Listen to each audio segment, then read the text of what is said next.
former First Lady Melania Trump said that she was in New York during former President Trump's second assassination attempt, but as soon as she heard, she rushed right into the kitchen to get a snack. While speaking on Friday at former President Trump's rally in Michigan, former presidential candidate Robert F. Kennedy Jr. paused his speech, pulled his phone from his pocket, and said, "Sorry, my doctor is calling," and ended the call. In the same interview, Melania Trump also said that former President Trump would have liked to have had more kids after having their son Barron. Well, don't feel bad. There's a very good chance he did. Seth Meyers just delivered what he calls a long overdue public service announcement about the Trumps, and it might be the most brutally honest take on their marriage we've ever seen on late night TV. From Melania's plagiarism scandal to her mysterious absences during Trump's legal troubles, Seth connects dots that paint a picture so clear you'll wonder how we all missed it. If you're tired of political commentary that tiptoes around the obvious, this roast is the refreshing truth bomb you need. Before we move on, I'd like to ask you a small favor. If you appreciate this content, please take a second to like this video and subscribe to the channel.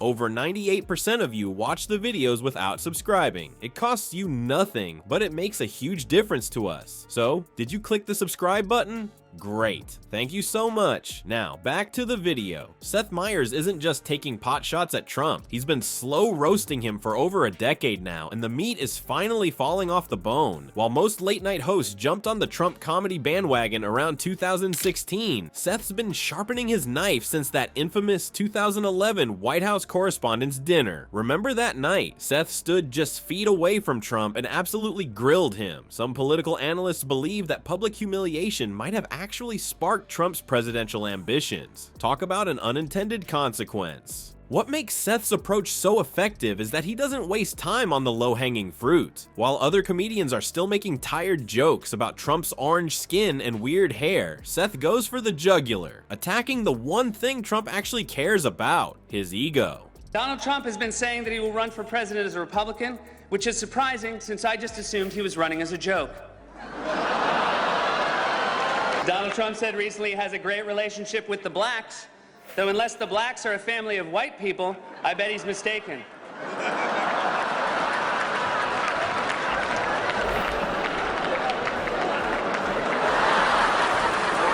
Donald Trump often appears on Fox, which is ironic because a fox often appears on Donald Trump's head. Seth has a special talent for exposing the fragility behind Trump's tough guy act, particularly when it comes to his self-created billionaire mythology.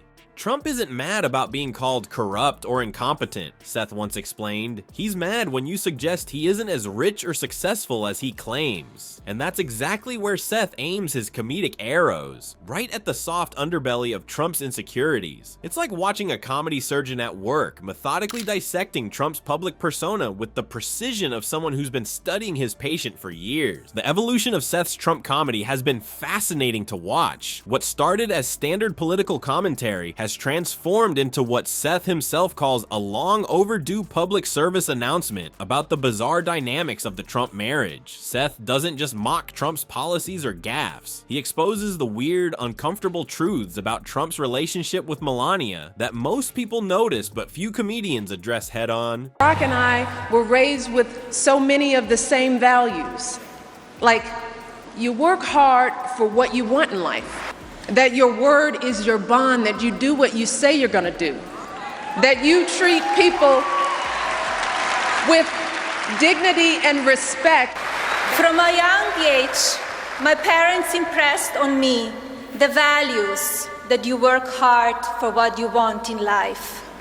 That your word is your bond, and you do what you say and keep your promise. That you treat people with respect. Trump treats the presidency like a reality show, Seth once quipped, but even The Apprentice eventually had to replace him. This kind of surgical takedown hits differently because it's not just a random insult, it's anchored in a truth that even Trump supporters might privately acknowledge. Seth has mastered the art of making his audience laugh while simultaneously making them think, that's actually a good point. These were my birth certificate jokes, so thank you for the timing on that, Mr. President. Now unusable. We were working on these jokes for months. One of my guys said, "Are you worried we're a little heavy on birth certificate jokes?" A USA Today poll last week said 38% of Americans think the president was definitely born in the US. In the same poll, In the very same poll, only 5% more said Donald Trump was definitely born in the US. His whole life is models and gold leaf and marble columns, but he still sounds like a know-it-all down at the OTB. Mr. Trump may not be a good choice for president, but he would definitely make a great press secretary. How much fun would that be? What truly sets Seth apart from other late-night hosts is his methodical use of evidence. He doesn't just make vague jokes about Trump's character, he pulls up specific clips, tweets, and statements that expose Trump's hypocrisy in real time. Each punchline comes with receipts, which makes his comedy not just funnier, but also more devastating. It's like watching someone build a case rather than just tossing out insults. And then there's Seth's ongoing commentary about Melania Trump, which has become legendary among his viewers. His jokes about her apparent misery in the marriage have evolved into a running commentary that resonates with audiences because it speaks to something many people have observed but can't quite articulate. One of Seth's most brilliant jokes came after Melania's plagiarism scandal, when he quipped that she claimed, "I worked on that speech for 67 years. Barack and I set out to build lives guided by these values and to pass them on to the next generation because we want our children and all children in this nation. Because we want our children in this nation to know that the only limit to your achievements is the strength of your dreams. To know that the only limit to the height of your achievements is the reach of your dreams and your willingness to work hard for them. And your willingness to work for them. Thank you, God bless you, and God bless America.